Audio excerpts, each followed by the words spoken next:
সবাইকে রাম রাম।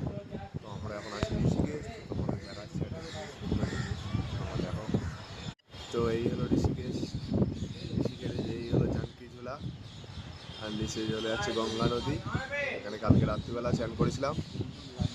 আর এই যে সূর্য উঠছে সবে, তোমরা দেখতে পাচ্ছ কত সুন্দর লাগছে পাহাড়ের ফাঁক দিয়ে। এই চারিদিকের পরিবেশটা এত সুন্দর, ঠান্ডা হাওয়া,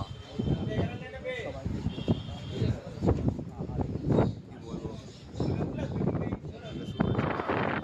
ঠান্ডা হাওয়া দিচ্ছে। তো আজকে আমরা বদ্রীনাথের উদ্দেশ্যে রওনা দেবো, আমাদের প্রথম ধামের উদ্দেশ্যে। তো এই পাহাড় পার করে আরো দূরে কত পাহাড় যে পার করতে হবে তার ঠিক নেই।